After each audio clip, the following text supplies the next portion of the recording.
Hola, ¿qué tal? Mi nombre es Tomás y mi apellido es Renier. Yo soy adscripto en la cátedra de Teoría Social. Este es mi segundo año de adscripción.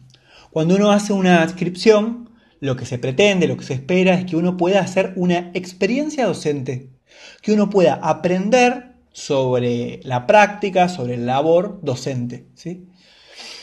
Y que al mismo tiempo uno pueda, de alguna manera, adquirir un determinado nivel de profundidad respecto de los temas que se dan en alguna asignatura de alguna facultad. Marco esto de alguna facultad y alguna asignatura porque uno podría, por ejemplo, con el título universitario, el título de grado, hacer una adscripción, por ejemplo, en aquellas carreras que tengan alguna afinidad con el título que uno tiene. Por ejemplo, comunicación social, ciencias políticas, trabajo social, ¿no? Uno podría migrar hacia otra carrera a hacer una adscripción. O bien, de otras carreras podrían venir a la cátedra a alguna cátedra, digamos, siempre y cuando esté dentro de sus incumbencias. Dentro de las obligaciones que tiene la adscripción está el de dar al menos dos clases para poder cumplimentar esa adscripción. Bueno, sucedió que la pandemia. Entonces se nos ocurrió la posibilidad de grabar un video sobre un tema, sobre un texto que está dentro de la bibliografía obligatoria de la materia. Entonces, de alguna manera que esa lectura se transforme, se vuelva un poco más amena, que de por sí ya el texto es bastante claro y es de fácil lectura, digamos, y al mismo tiempo que yo pudiese dar esa clase que tengo que dar para poder acreditar. Cuando uno graba un video, siempre está eso que en la clase, la vida real, por decirlo de alguna manera, que es el fallido, el equívoco, que bueno, no necesariamente queda registrado. Acá vamos a hacer lo posible porque eso no suceda, y si no, tenemos la magia del cine que nos va a ayudar a hacer algún corte.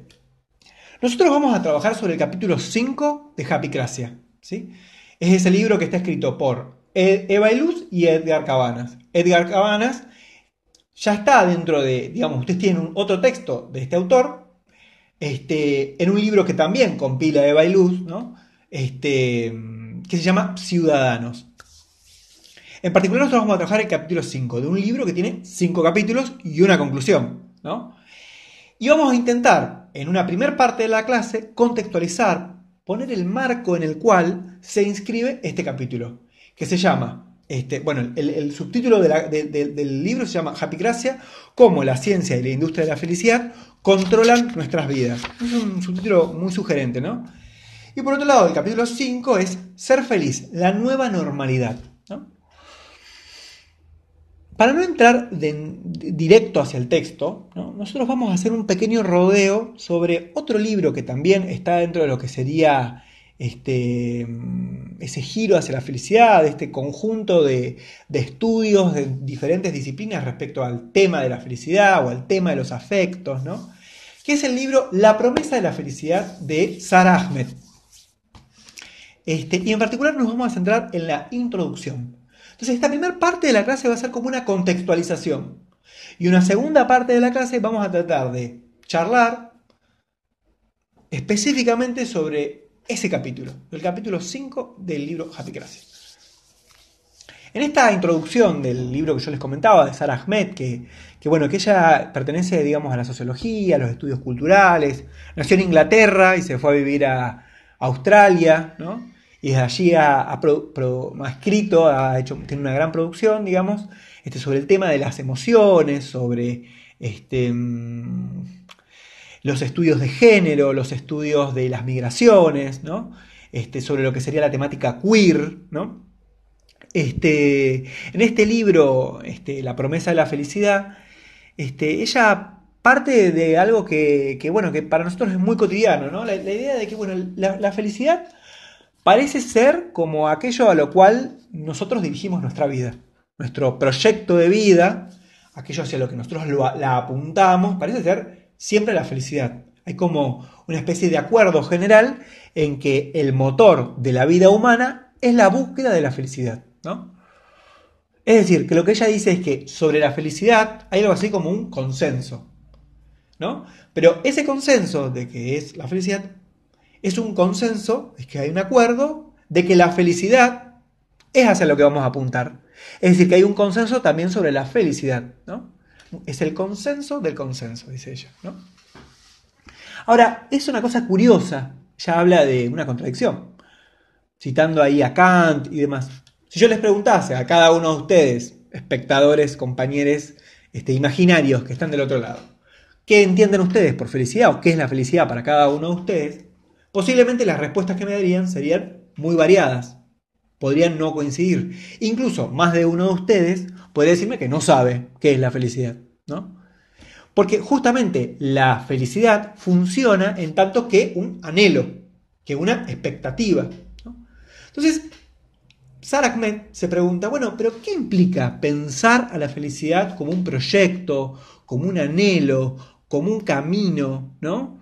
Como un propósito, que es algo que, ¿por qué lo pensamos de esta manera? Y si ustedes van al capítulo 5 del libro de Bailuz, ella también hace una pregunta similar en relación a esa pareja que está conversando al principio del capítulo respecto a, bueno, que el propósito de alguien sea ser más feliz, mejorar, ¿no?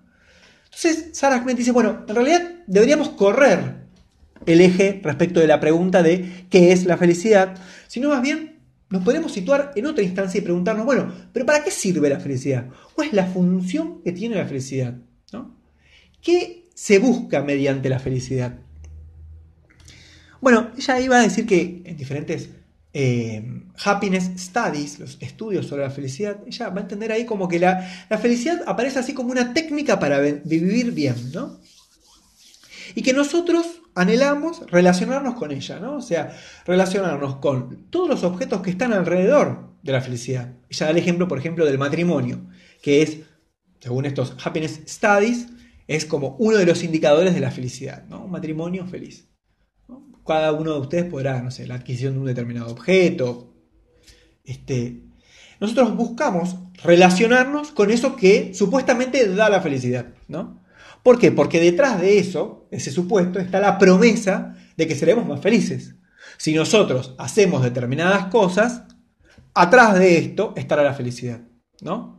Y queremos que por hacer determinadas cosas, que supuestamente dan felicidad, se nos asocie con la felicidad, se nos relacione con la felicidad, ¿no? O sea que es un concepto relacional. La felicidad está relacionada a determinados objetos, nosotros nos relacionamos con determinados objetos, esperando relacionarnos con la felicidad, o que se nos relacione con la felicidad, ¿sí? Bueno, lo que va a decir Sarah Ahmed es que la felicidad también está, de alguna manera, funciona como una forma de justificar la opresión, ¿no? Ya habla en este capítulo en este libro, digamos, de el ama de casa feliz, el esclavo feliz, ¿no? La idea de que, digamos, las parejas heterosexuales son el ideal de felicidad, ¿no? Ella se hace la pregunta, bueno, ¿es posible imaginar la felicidad de alguien que entra dentro de lo que sería lo queer, ¿no? Nos cuesta imaginarlo. Bueno, entonces ella habla de que en este momento estamos en lo que sería como un giro hacia la felicidad, ¿no? En un conjunto de estudios, ¿no? que van desde lo que serían las culturas terapéuticas, ¿no? Que esto ustedes también lo tienen en ese texto de Vanina Papalini dentro de la materia, las culturas terapéuticas, los libros de autoayuda, que Vanina Papalini habla de la literatura de consejos, ¿no? Es decir, ese conjunto de insumos culturales que van a aconsejar, que van a guiar, que van a orientar el camino hacia eso que no sabemos muy bien, qué es la felicidad, ¿no? De hecho, esto que te digo, ¿no? Lo que Sarah Ahmed ubica acá y que también está muy presente en todo el libro de Happy Gracia, es como detrás de esta promesa, de esta expectativa de la felicidad, hay lo que llama una industria de la felicidad, ¿sí? Es decir, un repertorio muy grande de editoriales, de coaches, de gurúes, de gente, digamos, produciendo material sobre los modos de ser feliz, ¿no? Paréntesis. Hay un libro que publica también Eva Iluz, que se llama Erotismo de autoayuda, ¿no? Donde ella ahí aborda cómo en estos tiempos donde, bueno, vivimos un momento de muchísima incertidumbre, un poco la incertidumbre es la forma de vivir en el neoliberalismo, ¿no? Bueno, no sabemos muy bien tampoco cómo desarrollar una sexualidad plena, ¿no? ¿Qué es tener una pareja cuya sexualidad sea satisfactoria, que haya satisfacción? Bueno, lo que ella estudia ahí en este libro, Erotismo de autoayuda, es cómo se vende el libro 50 sombras de Grey, ¿no? O sea, ese libro que al mismo tiempo que es una novela, también te está enseñando cómo deberías, como una pareja, como una mujer, ella dice de los sectores medios, debería posicionarse ante la pareja para tener una sexualidad plena. Y es interesante este punto de encuentro entre este ejemplo que doy yo y el capítulo que tienen ustedes, porque en ambos ella dice la cantidad de copias que se han sacado. En el libro de el erotismo de autoayuda, que vamos a sacar el ayuda de memoria, la cantidad es exorbitante, o sea, superó Harry Potter, son como, a ver, te voy a decir.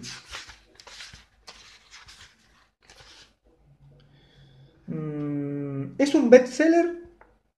Bueno, no importa, pero quiero decir, son muchísimas copias. O sea, detrás, uy, se cayó.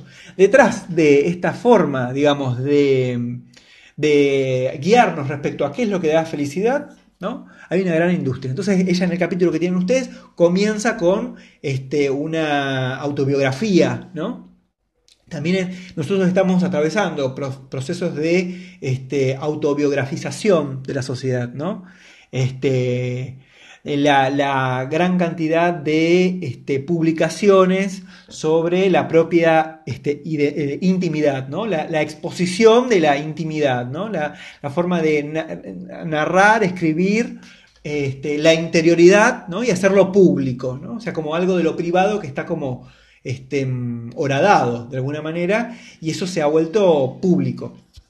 Entonces podemos publicar un libro que se va a recontravender, como espiar de forma, digamos, legal por la mirilla editorial a la intimidad de una pareja, ¿no? O sea, cómo una pareja vive su sexualidad y la podemos ver, ¿no? Y al mismo tiempo que vemos, tiene un carácter de producción de una determinada forma de vivir la sexualidad. Volviendo, ¿no? O sea, esto estaba dicho para decir que hay una industria de la felicidad y que hay un montón de escritos sobre que guían, que constituyen el camino hacia esa felicidad o hacia eso que en algún momento nos daría felicidad, ¿no? Pero no solamente está dada para medir o para orientar ese camino, sino que también la felicidad, digamos, se ha vuelto un indicador, dice ella, para poder medir, por ejemplo, la felicidad de un estado, ¿no? Ella da el ejemplo de Bangladesh, ¿no? O sea, ustedes saben, Bangladesh es un país muy pobre, digamos, y sin embargo aparece como uno de los países con mayor producto de felicidad interna, ¿no? O sea, bueno, ¿por qué es noticia esto? ¿Por qué nosotros nos enteramos? Y bueno, porque contrasta contra lo que nosotros podemos pensar, que un lugar en el cual las condiciones materiales de existencia son muy bajas, justo tiene una gran... La población vive de una forma muy feliz, ¿no? ¡Qué contradicción! Bueno, porque lo que la ciencia de la felicidad, la economía de la felicidad, viene a intentar, digamos, desarmar, es la idea de que a más dinero, a más cantidad de riqueza, ¿no? Se es más feliz, ¿no? O sea, se podría encontrar la felicidad no teniendo dinero. Esto es lo que dicen. Bueno, pero no solamente es una forma de medir la felicidad de un Estado, sino el desempeño de un buen gobierno, ¿no? Cada vez en las promesas de campaña la palabra de la felicidad se utiliza más, ¿no? Y la forma de medir si hay un buen gobierno, una buena gestión de la población, ¿sí? Se va a dar mediante la pregunta de, bueno, ¿cuánta felicidad tiene la población? ¿No? ¿Cuánta felicidad los ciudadanos? ¿Cuán felices son? ¿No?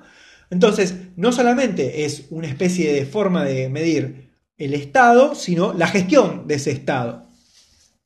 Y esto ha dado, así como hablábamos de la industria de la felicidad, que se empiezan a desarrollar de forma pujante un montón de estudios sobre la felicidad, ¿no? Lo que se llaman happiness studies, ¿no? Que van desde la arquitectura, ¿no?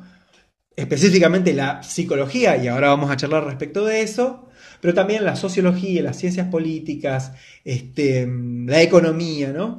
Entonces lo que podemos decir es, la felicidad, ¿no? Es el consenso, hay un consenso de que la felicidad es aquello a lo que todos apuntamos, ¿no? Hay un acuerdo, pero también hay un consenso de que no sabemos muy bien qué es la felicidad, pero que sin embargo vamos a poder reemplazar ese concepto por otro concepto, ¿sí?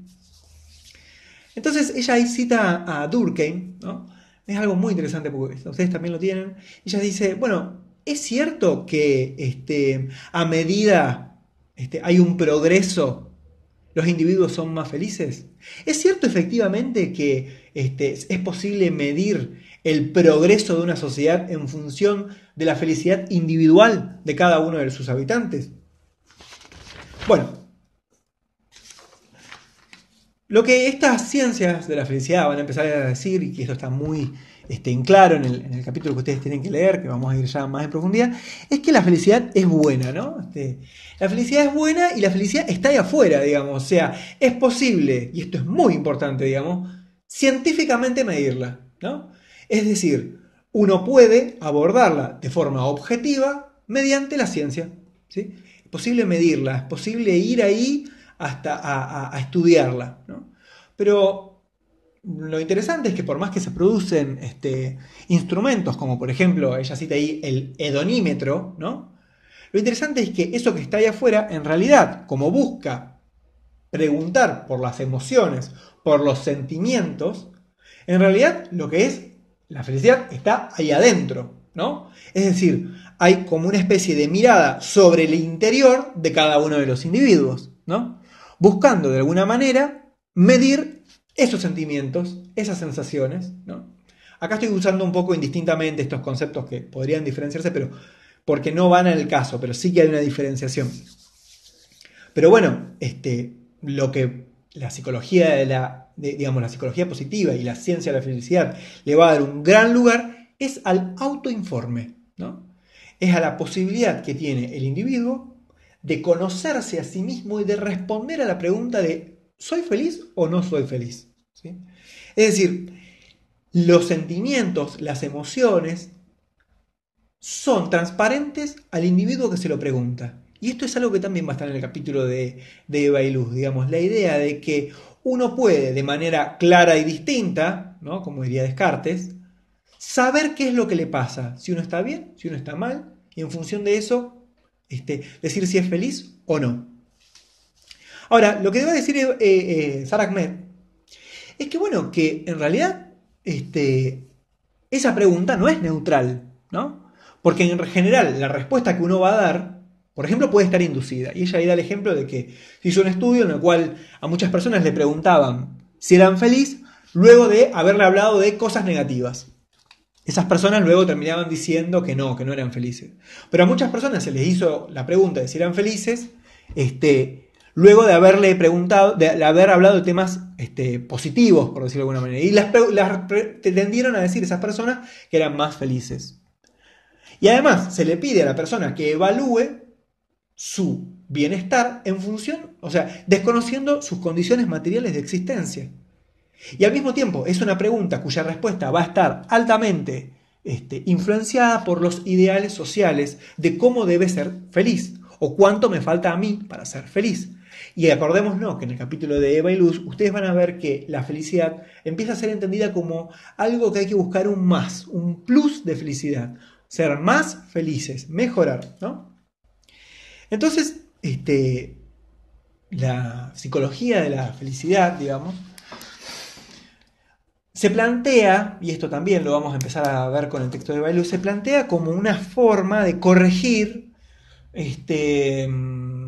algo que la psicología, según estos estudios, han hecho mal, que es problematizar o tematizar la salud, ¿no? El bienestar, mediante la ansiedad, la depresión, ¿no? Lo que llaman los estados negativos, ¿no? O sea que la psicología positiva viene a ocupar un lugar de crítica hacia la propia disciplina de la psicología. Y entonces lo que se propone la ciencia de la felicidad es explicar, digamos, las causas de la felicidad, ¿no? Mediante aquello que considera que es felicidad, ¿no? Es decir, pretende encontrar la felicidad en aquello que da felicidad, ¿no? Entonces, la pregunta que podríamos hacer es, bueno, ¿quién no querría ser más feliz? ¿O quién no querría hacer que los otros sean más felices? El problema está que vos a priori consideres, ¿no?, que sabés qué es lo que va a producir la felicidad en cada uno de los sujetos, ¿sí? Y que consideres que para tener esa felicidad, los sujetos tengan que hacer eso mismo o deben apuntar a eso mismo que les da felicidad, ¿sí? Es decir, que vos conozcas de antemano qué es lo que va a contribuir a mejorar la vida de cada una de las personas. Cuando nosotros hablamos de que la felicidad, ¿no?, es algo que no podemos definir de forma clara y distinta, ¿no? ¿Qué es lo que produce felicidad? Entonces, en el mismo tiempo en que vos decís que la felicidad se encuentra en una determinada manera, en un determinado lugar, perdón, en una determinada forma de vida, estás produciendo esa forma de vida, la estás creando, ¿no? Estás fomentando determinados modos de vivir, ¿no? Estás guionando hábitos de vida, formas de vida. Estás diciendo, estos son buenos, estos te van a llevar a la felicidad, las formas de vida, y estos no, ¿no? ¿Me explico? Es decir, estás normalizando un camino. Estás diciendo, esta es la senda para ser feliz. Y en la producción de esa senda hay otros caminos que están quedando por fuera. Otras formas de vida, por eso ella dice que la felicidad justifica la opresión. Otras formas de vida que quedan por fuera, ¿sí? Es decir, la misma cosa que yo intento alcanzar es esa cosa que me va a permitir alcanzarla, ¿no?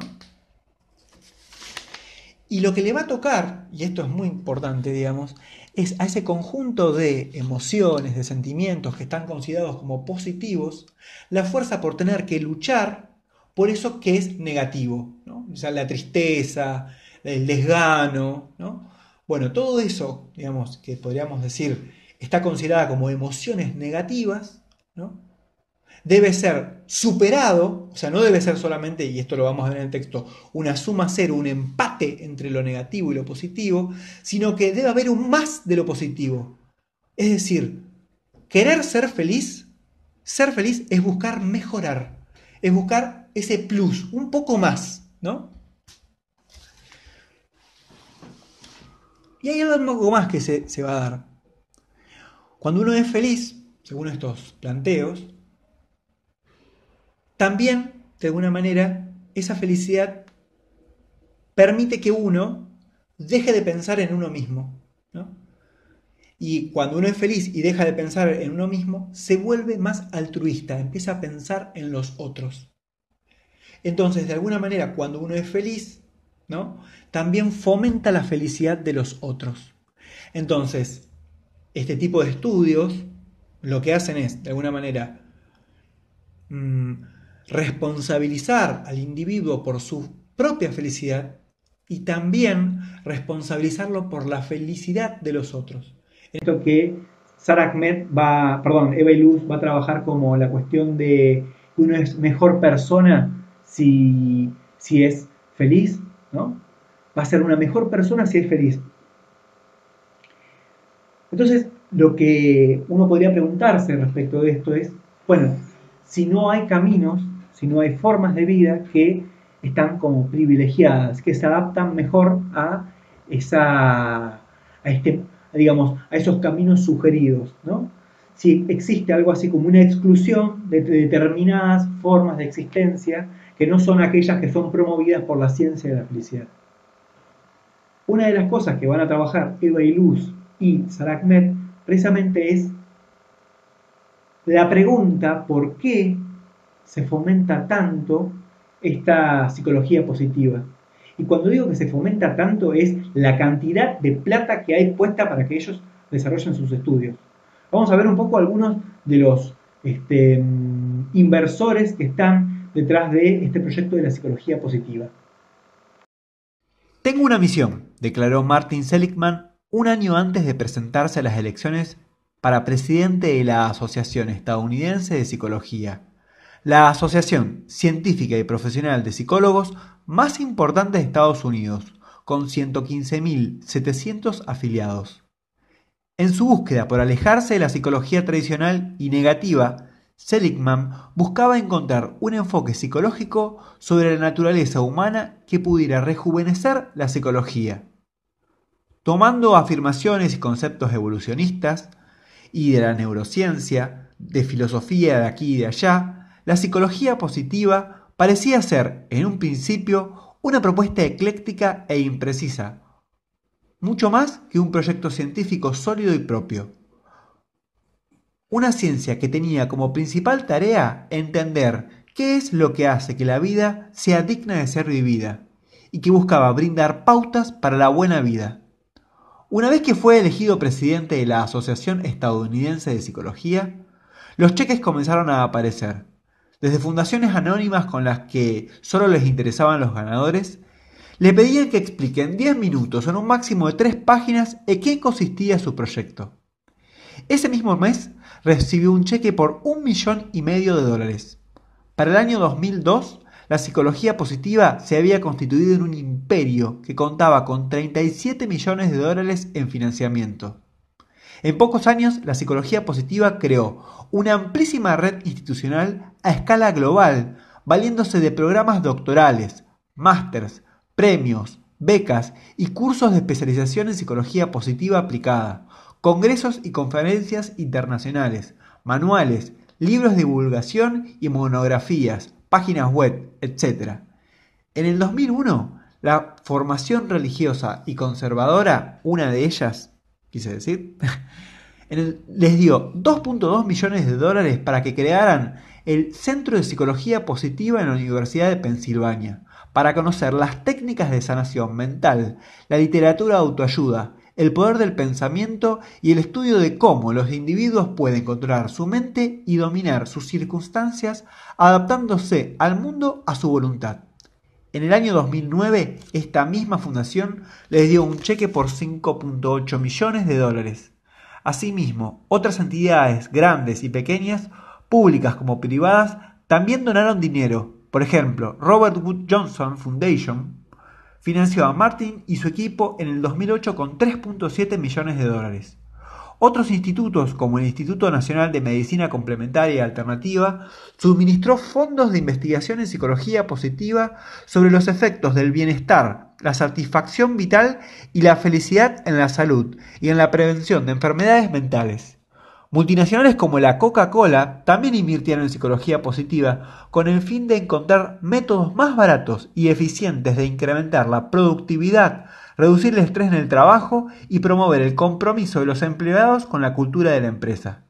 A su vez, se destinaron $145 millones para aplicar la psicología positiva en el ejército norteamericano, buscando crear soldados indomables, resistentes física y psicológicamente.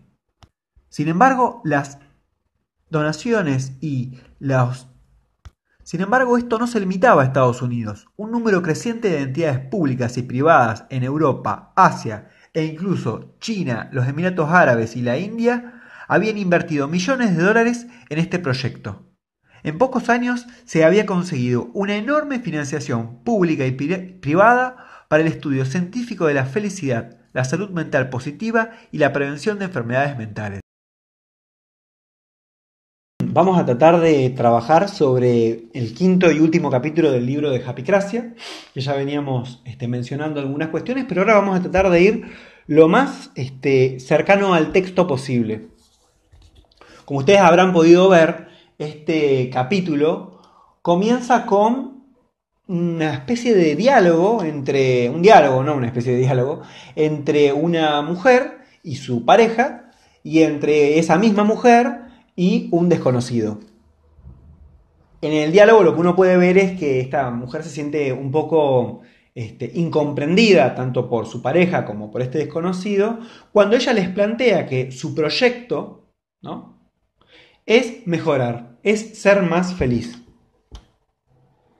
Y luego de encontrar esta falta de comprensión de los otros, ella dice, bueno, de cualquier forma, esto está en mis manos y yo lo voy a llevar adelante y con esto voy a ser mejor persona.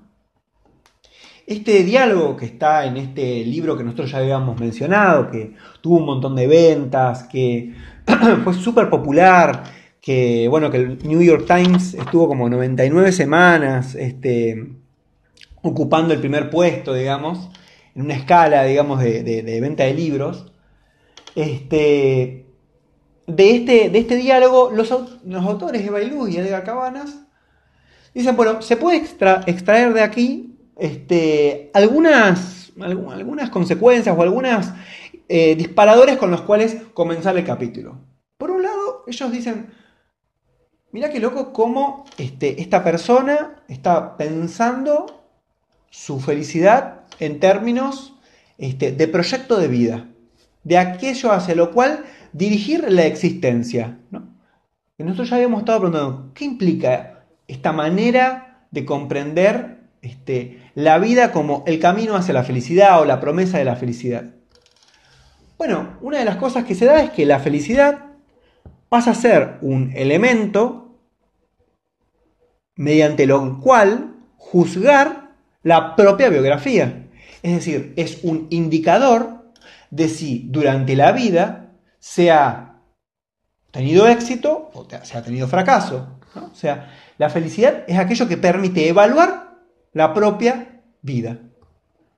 Dice, bueno, y también esta idea de que la felicidad es algo netamente individual. Digo, que mediante un conjunto de operaciones sobre el sí mismo, ¿sí?, mediante un proceso de transformación personal, es posible arribar a la felicidad.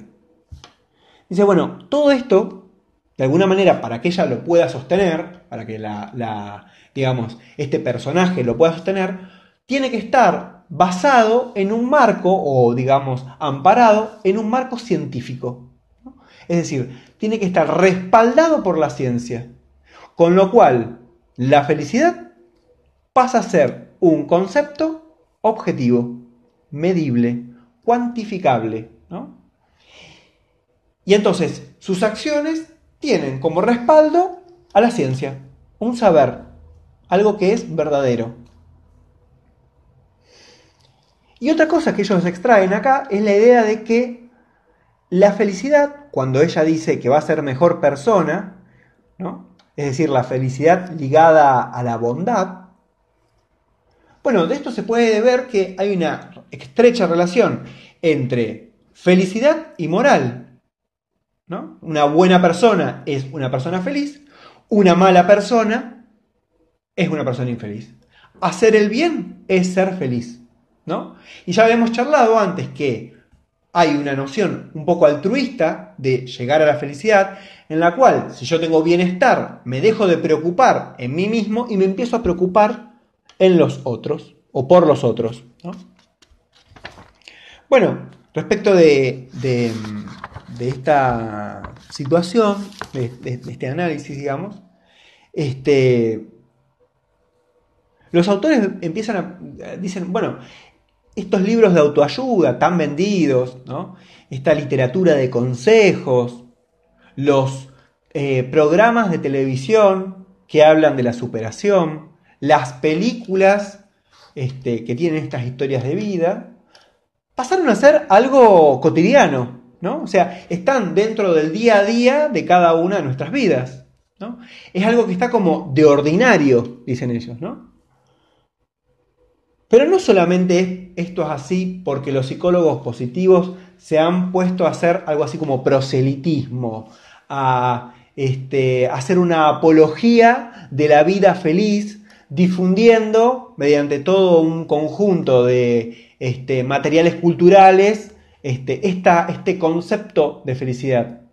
Sino que también lo que ocurre, dicen ellos, es que la noción de feliz e infeliz, esta dicotomía, ¿no? esta dualidad, viene a servir de relevo, viene a continuar, viene a tomar la posta, ¿no? De esas categorías que ordenaban el mundo social, ¿no? O que ordenan también el mundo social, que es lo funcional y lo disfuncional, ¿no? Lo saludable y lo enfermo, lo normal y lo patológico. Siguiendo esa serie, uno podría decir lo feliz y lo infeliz, ¿no?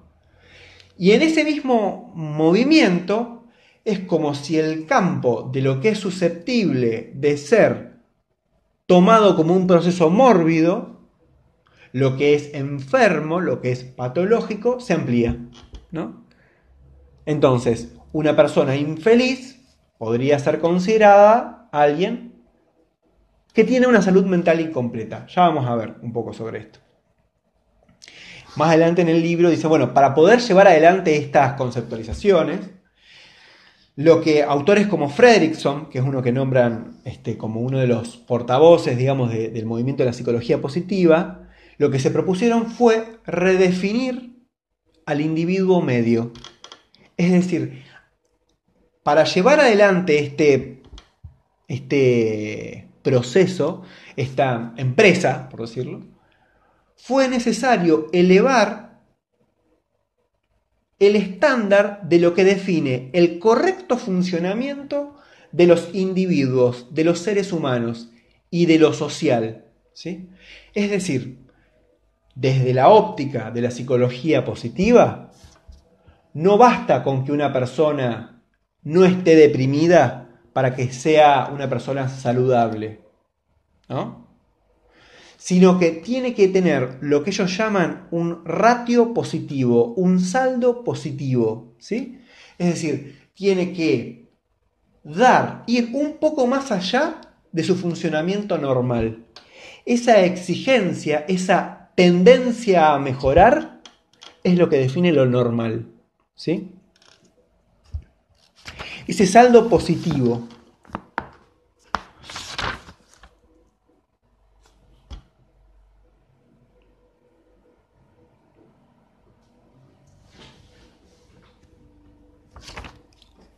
En definitiva, lo que vienen a marcar acá los autores es que esta nueva forma de pensar el correcto o el funcionamiento más adaptativo de lo humano, ¿no? de lo que sería disfuncional, bueno, viene a traer un nuevo eje complementario a la noción de salud, ¿no? Donde se hace una separación entre la salud mental completa de la salud mental incompleta, ¿sí? Alguien que no se siente mal, pero que no está llevando adelante su florecimiento, su maximización de su potencial, el desarrollo pleno de su personalidad, no estaría teniendo una salud mental completa. Y bueno, ahí dentro de este mismo apartado, ellos van a decir, digamos, Eva Illouz y Edgar Cabanas, van a decir que parte de estas conceptualizaciones se ampara, se sostiene sobre una falaz distinción entre las emociones positivas y las emociones negativas, ¿no? Las emociones negativas están ligadas al pesimista, ¿no? A lo que Sara Ahmed diría el aguafiestas, ¿no? Y que en última instancia es un fracasado, porque las emociones negativas no sirven para nada. Es decir, esas emociones positivas, ¿no? Que ellos serían las que permitirían que los sujetos se adapten de mejor manera en el ambiente. Y ahí ellos citan un ejemplo, digamos, que habla del efecto de ampliación y el efecto de construcción, ¿no? De alguna manera, quien piensa positivamente, quien estimula, digamos, esos sentimientos positivos, tiene la posibilidad de tener una mirada más amplia de su entorno, ¿sí? Y consiguientemente, de generar un conjunto de recursos personales con los cuales llevar adelante sus objetivos, ¿no? Y de todo esto lo que van a decir, digamos, es que las emociones negativas no tienen ningún sentido, no sirven para nada, ¿no? ¿Por qué? Porque las emociones positivas son buenas en sí mismas y las negativas son malas en sí mismas. Las negativas, las emociones negativas, habrían sido aquellas que, durante el proceso de evolución y de selección natural, habrían permitido la supervivencia de la especie. Pero las emociones positivas serían aquellas que, de alguna manera, permiten el desarrollo pleno de las capacidades personales. ¿Cuál es el papel de la psicología positiva en todo esto? Bueno, la psicología positiva viene a ser esa disciplina, ese campo doctrinario, ¿sí? ese saber, esa práctica que mediante ejercicios, técnicas, recomendaciones, ¿no? Una serie de instrumentos van a permitir que la persona se desarrolle al máximo, lleve adelante ese ratio positivo que hablábamos hace un rato, ¿no? Maximice su potencial, suba el umbral, ¿no? Y a su vez, en ese mismo gesto, le van a dar a las emociones positivas la responsabilidad por contrarrestar los efectos perjudiciales de las emociones negativas. Según estos autores, las emociones negativas, el pesimismo, está ligado, por ejemplo, a enfermedades cardíacas, ¿no? A todo lo que tenga que ver con la morbilidad del cuerpo, incluso la depresión, ¿no? Bueno, mediante lo que sería como el efecto de anulación, ¿no? Las emociones positivas van a, digamos, servir como un antídoto frente a los efectos nocivos de las emociones negativas. Y de esto es lo que se va a desprender una categoría que tal vez ustedes hayan escuchado, que no es estrictamente de la psicología positiva, porque sus desarrollos son anteriores, pero que es la idea de la resiliencia, ¿sí? La resiliencia como aquella capacidad de sobreponerse a lo negativo. Vamos a hablar un poco más de esto, ¿no? Nosotros habíamos dicho que una de las características de estos planteos es la posibilidad de medir. Bueno, en el capítulo ejemplifica y se explicita bien, ¿no? Que los psicólogos positivos hacen un gran esfuerzo por hacer un uso de las ecuaciones diferenciales mediante las cuales poder utilizar el álgebra, utilizar el número para demostrar qué es ese saldo positivo, ¿no? ¿Por qué? Porque dicen que las emociones negativas son mucho más, están mucho más cargadas, son mucho más intensas, pero que las emociones positivas son más frecuentes. Entonces, por ejemplo, para que un matrimonio, que habíamos dicho antes que era uno de los indicadores de la felicidad, ¿no? Para que un matrimonio sea feliz, tiene que tener una determinada frecuencia, ¿no? de situaciones felices, ¿no? Tiene que tener un número de emociones positivas, ¿no? Y ese número de emociones positivas es hasta contable con números decimales, ¿no? Bueno, esta forma de medir, de hacer un uso de las ecuaciones, y de considerar lo que es beneficioso de lo que no es beneficioso, en el capítulo que ustedes tienen es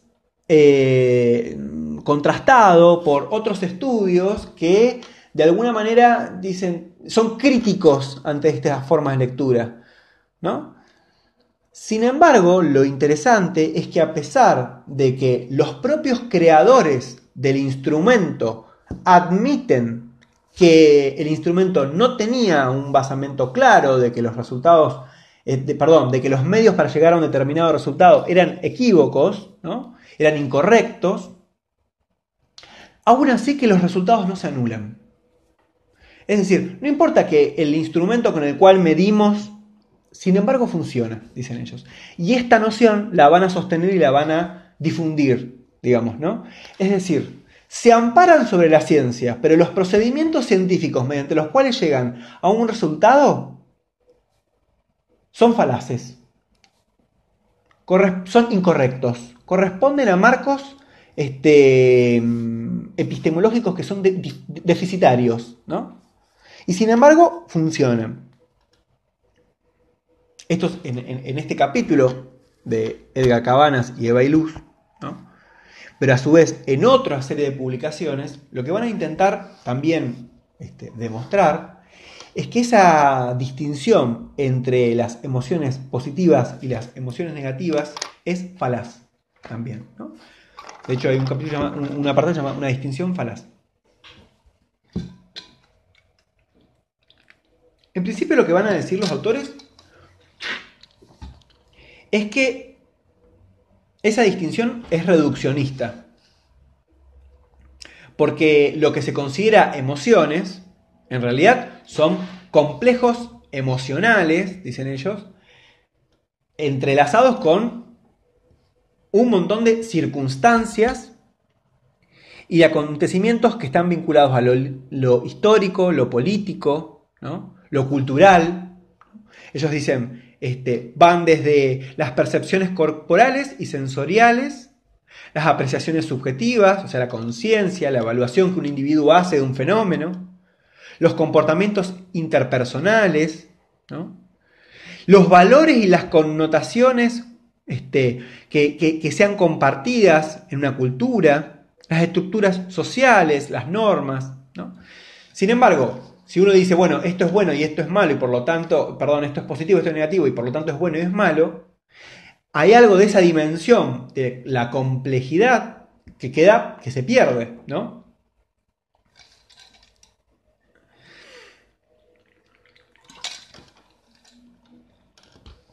¿Por qué? Porque las emociones, según Eva Illouz y Edgar Cabanas, no le pertenecen al individuo. No es el individuo el que construye las emociones, sino que las emociones, la forma de sentir, son el efecto de un marco cultural, de significados sociales, ¿no? Es decir, son más del grupo y del colectivo que del individuo. Por otro lado, lo que van a marcar Eva Illouz y Edgar Cabanas, y esto seguramente ustedes lo hayan visto en Freud también, es que la ambivalencia es parte intrínseca a los sentimientos, a los sentimientos y a las emociones. Sentir más de una emoción a la vez y que esas emociones incluso pueden estar contrapuestas. En el capítulo se da el ejemplo de, por ejemplo, cuando una persona que lleva mucho tiempo enferma fallece, ¿no? Y uno siente por un lado tristeza porque alguien ha muerto y al mismo tiempo alivio, ¿no? Porque, ¿no? Lo que quiero decir es, no es fácil, digamos, escindir una emoción de otra, ¿no?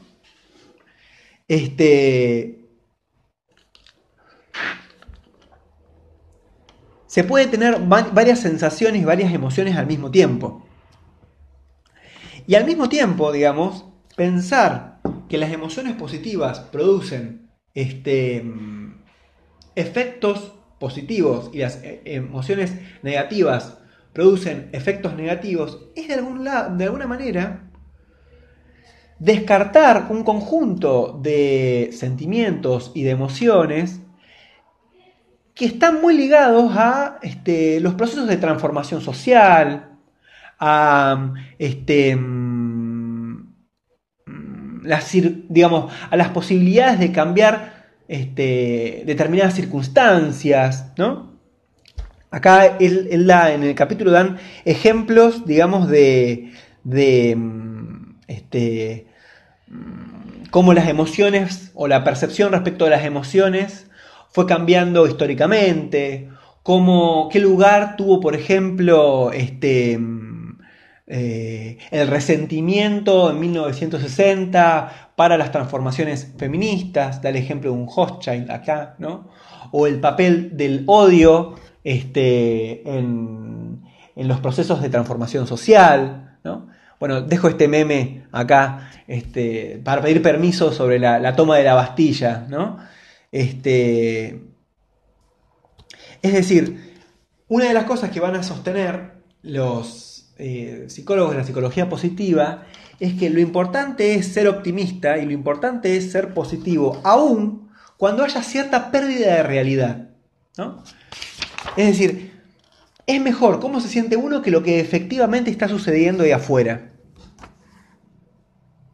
Entonces lo que se impugna en este capítulo, ¿no?, es la posibilidad de hacer un juicio a priori sobre si una emoción es funcional o es disfuncional, ¿no?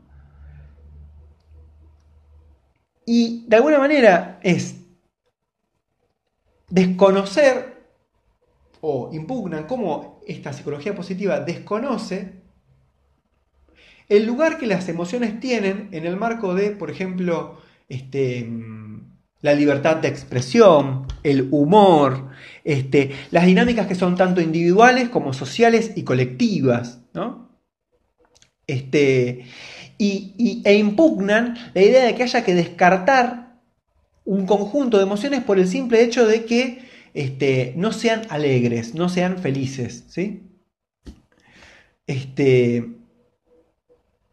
Lo que va a terminar diciendo, digamos, lo que van a terminar diciendo es que esta nueva jerarquía emocional que se propone desde la psicología positiva va a terminar identificando la salud, el éxito y lo positivo con las emociones positivas, ¿no?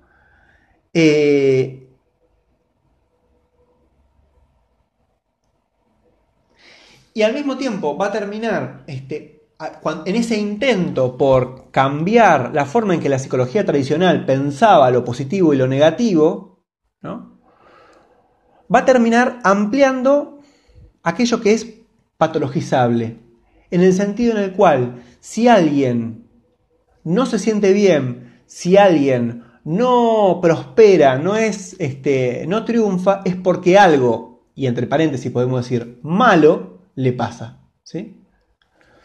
Es decir, que hay algo en el propio sujeto, ¿no?, que lo lleva a su frustración.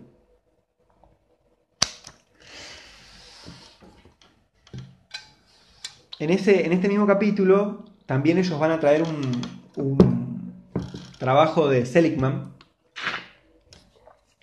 que está bajo el apartado Ser resiliente y no te preocupes, que para Eva Illouz y Edgar Cabanas podría haber sido muy potente, que es el de la indefensión aprendida. Según estos autores, ese concepto podría haber sido útil para pensar esos procesos en los cuales, por ejemplo, ante situaciones de vulneración y de coerción de instituciones o de empresas, hay personas que cuando tienen un malestar o vamos a decir una situación de indignación frente a ese conflicto, de alguna manera se transforma su sentimiento por la apatía, por el no hacer, por la inhibición, ¿sí? Es decir, ¿cómo, digamos, es posible transformar eso que permitiría cambiar una situación en algo que sostiene la opresión, ¿no? Algo que perpetúa una situación de vulnerabilidad.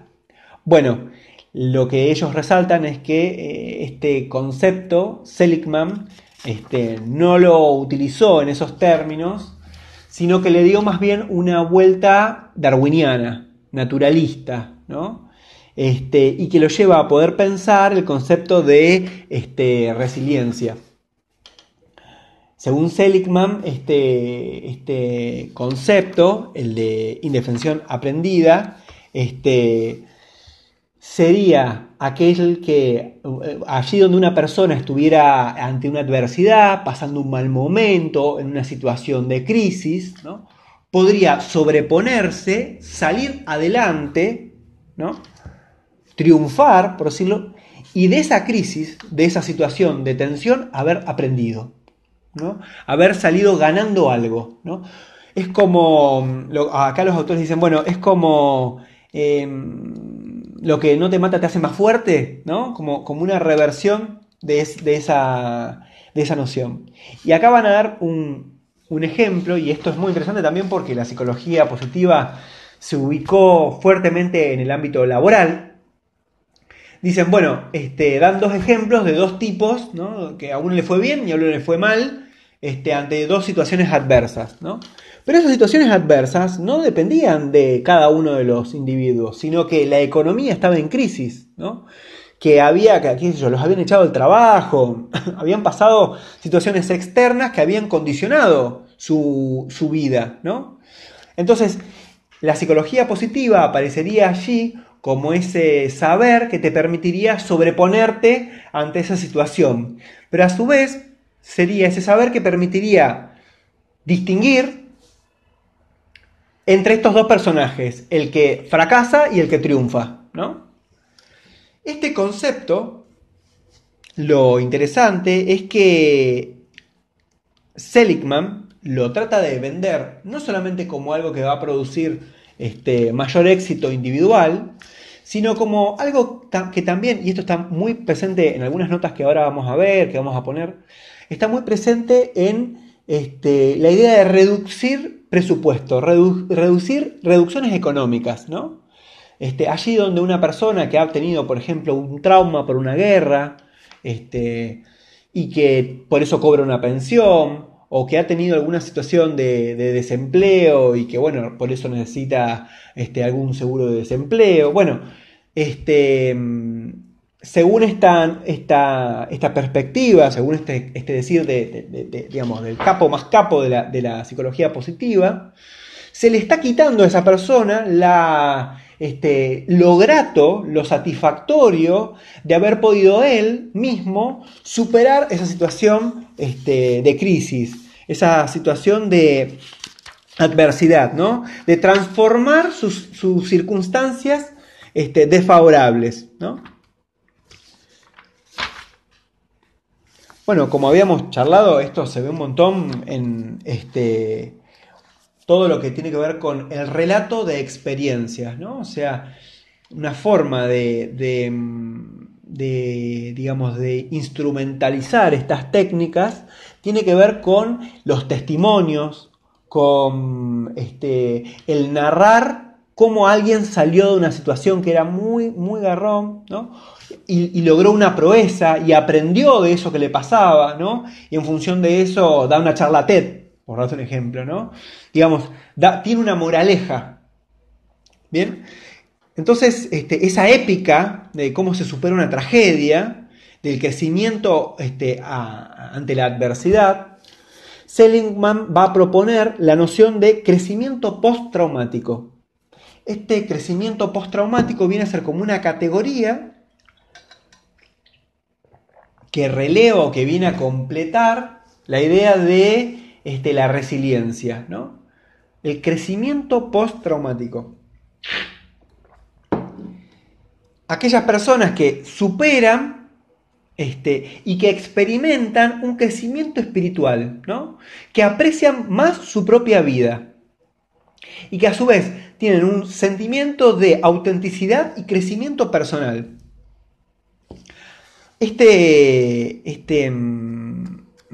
fenómeno podría también ser considerado muchas veces como un efecto placebo, porque no es posible, o sea, ellos no dan cuenta, volvemos otra vez a la cuestión del marco epistemológico y la cuestión científica, ¿no? No hay datos comprobables de que este crecimiento personal postraumático, crecimiento postraumático efectivamente funcione, ¿no? Sin embargo, Seligman, y esto ya lo vimos hace un momento en la cuestión de, de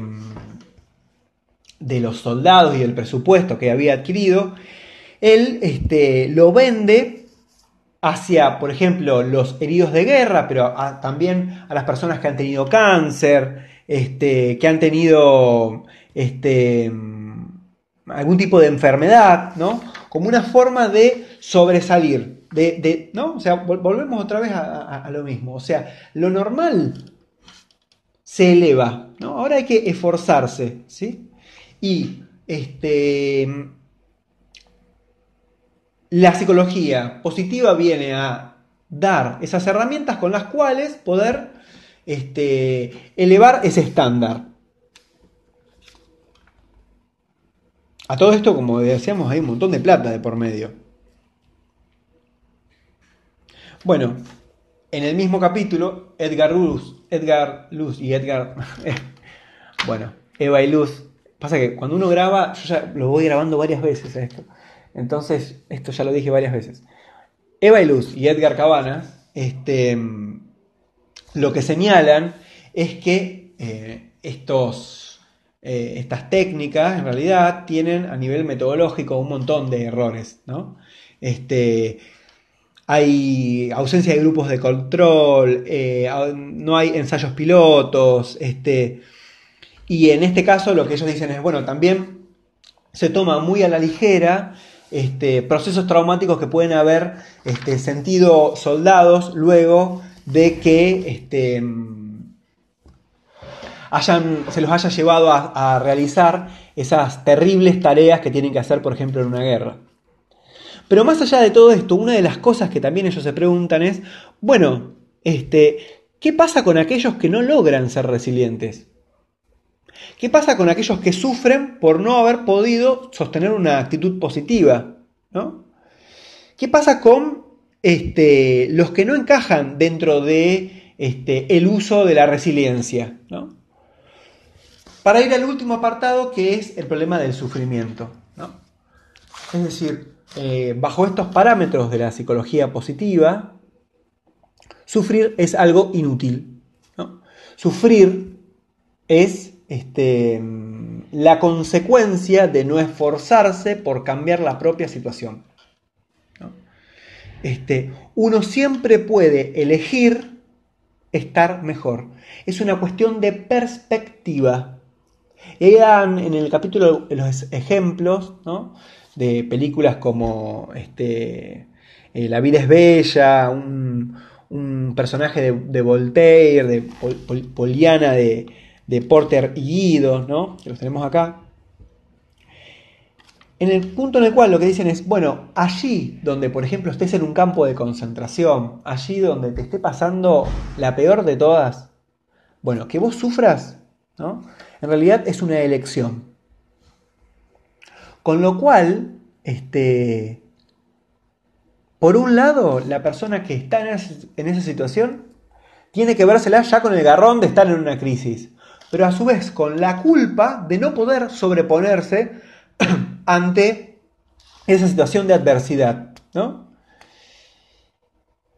Y de alguna manera, todo este saber de la psicología positiva legitima ese discurso, ¿no? Que termina siendo muy condenatorio para aquel que no logra superarse, para aquel que no logra salir de esa situación. Si alguien no sale de esa situación, es porque no sabe que existe una psicología positiva que da técnicas para poder salir digamos, de una situación de crisis. O porque, por una cuestión de actitud, ¿no? Esto se resume como el tema de Fito Páez. Por una cuestión de actitud, no cambia su posición frente a la vida. Y en ese sentido, lo que dicen los autores como estos autores de Japicracia, es que uno de los campos de adversidad con los cuales disputan y tienen una gran, se muestran beligerantes, son todos estos otros planteos, como por ejemplo los que se ven en esta materia, Durkheim, Marx, ¿no? Específicamente están nombrados estos autores, que tienen, Freud, ¿no? Que, digamos, tienden a intentar pensar, digamos, los problemas individuales muchas veces como el efecto de problemas sociales, ¿no?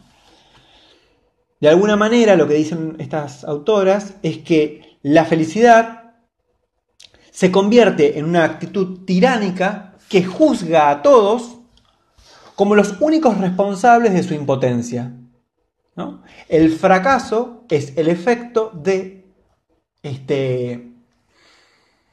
una mala disposición individual y personal, ¿no? Y siempre se podría, no, digamos, el sufrimiento es una elección y siempre se podría estar en otra situación. Hasta aquí hemos visto el quinto capítulo del libro de Japicracia. Esto fue un acompañamiento a esa lectura y bueno, no dejen de ir a los espacios de consulta y a hacer las preguntas que tengan que hacerle a los docentes de la materia. Les agradezco por haber visto el video hasta acá y les dejo un pequeño video de una entrevista que le hacen a Seligman respecto a el tema del COVID, que es útil para pensar, bueno, cómo él da por asumido que es imposible cambiar digamos, las condiciones de vida y lo que queda por hacer es cambiarse a uno mismo, ¿no? Bueno, saludos. And unlimited, the chance of changing it by the context, by real context? Well, you and I don't have much control over the real world here. Mm-hmm. So we don't have much, there's not much that you or I can do about unemployment and reemployment. And by the way, Argentina and the United States, in spite of economic differences, are both doing quite poorly in COVID. Yes. So I don't think the United States is a pretty picture at all. Mm-hmm. So I think we're facing a very similar situation to Argentina. But what we can control is the way we think about our lives. Mm-hmm. And what positive psychology tells us, everything else being equal, the things we can't control, like unemployment, we can control and we can argue against in our mind the most pessimistic interpretations of COVID on our future. Because we know that people who make the most pessimistic interpretations are the people who are going to be more depressed, more anxious, and less likely to recover when COVID goes. Mm-hmm. So in general, people who are in bad situations like COVID, there's good evidence that when they learn disputation of their most pessimistic thoughts, have lower depression and lower anxiety and recover faster. COVID is a bad thing, but it's not particularly worse than unemployment or being rejected by someone you love. And it's those situations that are well documented that pessimistic people who go through bad events are brittle, they collapse and they don't recover. Mm-hmm. Optimistic and hopeful people are the people who do recover, and one can learn optimism. Mm-hmm.